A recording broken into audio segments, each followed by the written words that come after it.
Hi, I'm Lieutenant Corbett with the Frederick Police Department here in our brand new gym.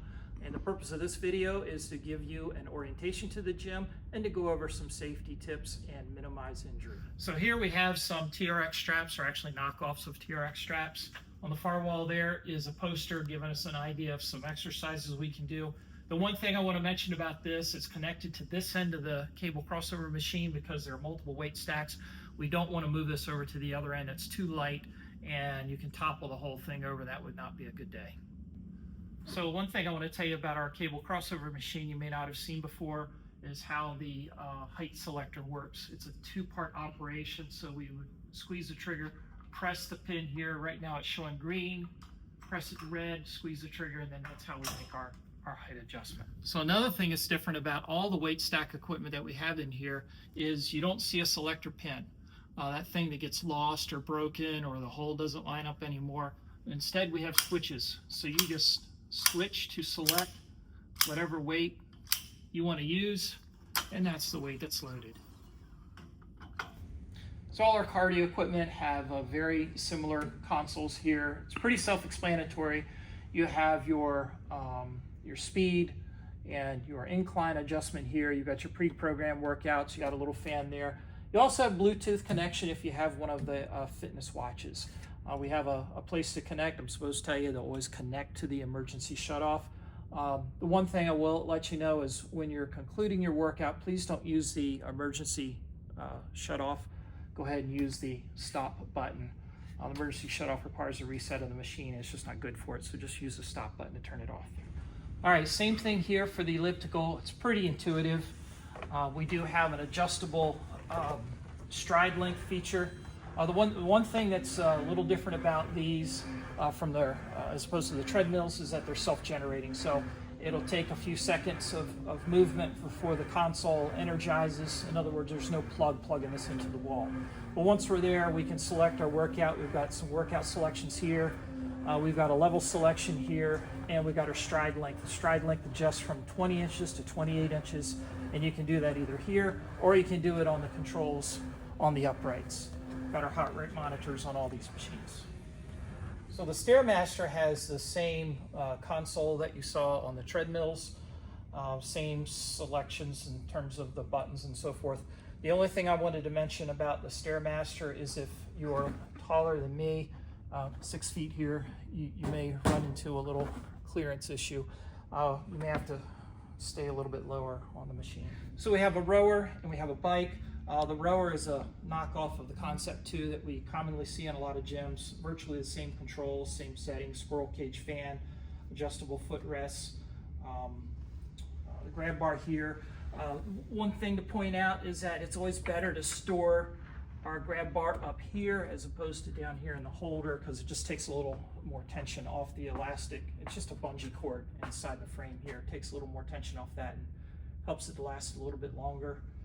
Over here, pretty self-explanatory with the adjustments for the seat height and the depth, and then the resistance levels and so forth. Pre-programmed workouts are all on the consoles on both of these. And now I'm going to demonstrate proper form for the seated leg press. In order to get the proper adjustment for different heights, you're going to squeeze this bottom handle up and then you can slide it. And then it'll lock into place. You pick your weight. You're gonna put your feet up here and press out. Don't overextend your legs and lock them out, or you could cause injury that way. So the adjustment for the seat forward or back, just by pressing down on this lever, finding your position, and then releasing it, it'll lock into place. We need to do that before you sit down. And then over here, depending on the exercise you do, Lindsay's set up for the leg extension. Again, you have a lever here. You can pull this lever out. You can do this while you're in the machine, and then you can move the cushion in or out depending on what you want to do. Also on the cushion itself, there's a pull-out knob here, so we can adjust the height of the cushion, how far you want to catch it. We want to catch this low on the shins, and so at that point, we have that in line. The final adjustment for the upper cushion here to keep the thighs under pressure. make it easier to get in and out of the machine, or drop it down to where it's just in contact with the thighs.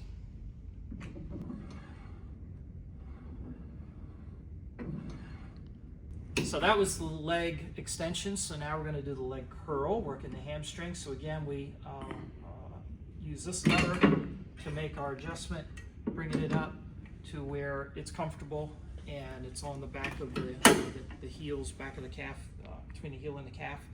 And now we're ready to curl.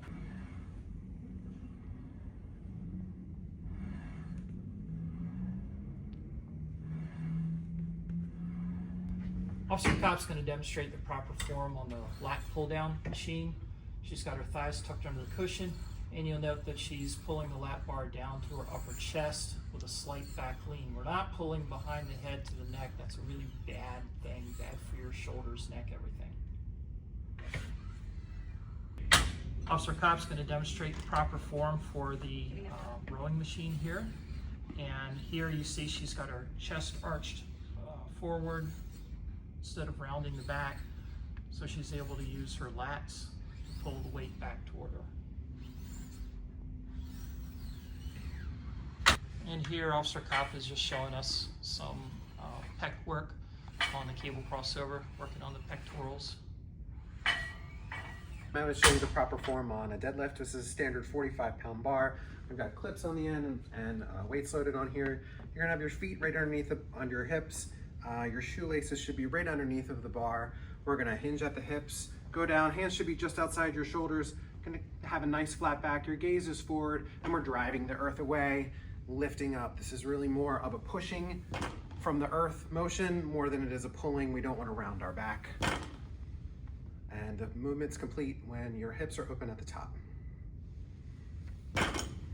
When you're wanting to load or unload the bar, you're gonna go over to the clip.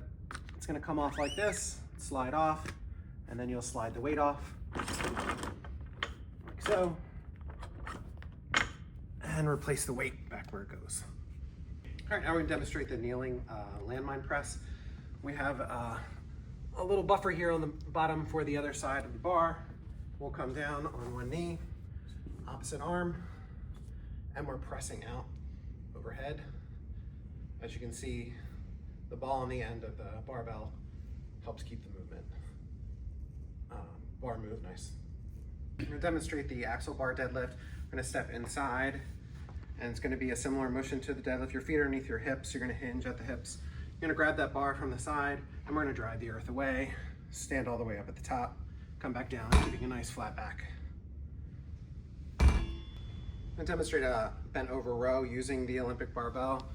We've got our hook here, again, nice flat back. We're gonna pull that bar up, pull it into our chest. Make sure you're keeping a nice angle over the bar. And put it back down.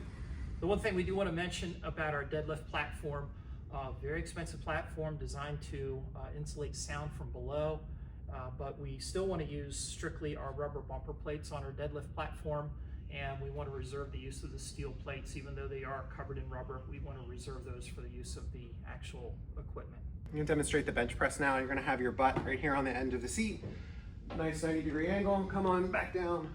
Your eyes should be right underneath of that bar. We're gonna get our hands right on these, outside of the knurlings. Press our lower back in, or press our upper back into the bar. Squeeze your butt, lift off, bring it out in front, drop it down to your chest, press back up. So this is called a half rack, and its primary purpose is for squats, but we can do some other things. Obviously we have a place to do some pull-ups here, but here we're going to show you how to use the half rack for chest press. If you're lifting a little heavier and you don't have a spotter with you today, I'll show you how to use these spotter bars. And they adjust the same way as the bar hooks did. Lift up, rotate out, find where you want to be, drop them back into place. And so the spotter bars will act as safety for you in case you become fatigued, you need to drop the weight. There's a safe place to drop the weight so it doesn't land on your chest. So Steve's knocking out his 90-pound worth of plates here, and he gets overwhelmed by the extraordinary weight, and he fails, and so the spotter bars are there to catch it so it doesn't land on his face. All right, we're gonna talk through the back squat. So it should be about shoulder height here. We're gonna go up to the bar underneath of it, get that pad on your shoulders, hands just outside your shoulders, couple of steps back. Take your feet nice and wide outside the shoulders, knees over toes, send your hips down and back, get your butt below parallel, come back up. If you need to fail, take a couple steps forward, and then the spotter bar will catch you here. All right, so keep in mind, this is brand new gym, brand new to us. We want to keep it as nice as possible. So let's make sure we're cleaning our equipment. We do have some cleaning supplies made available to us. Wiping down those mats, cleaning that equipment will preserve it, keep it clean, keep the dust out of it. That's what kills the cardio stuff especially. Some other things we want to keep in mind is that this is a shared workspace here in the building. So let's be mindful to not drop weights. If we can avoid that, not to clash our weight stacks. We also want to make sure that we're putting things back in their proper places. So re-racking our weights, putting the dumbbells back where they belong, putting the plates back on the hangers where they belong, not leaving stuff on the bars for the next person. You know, just treating it like it's yours, because it is.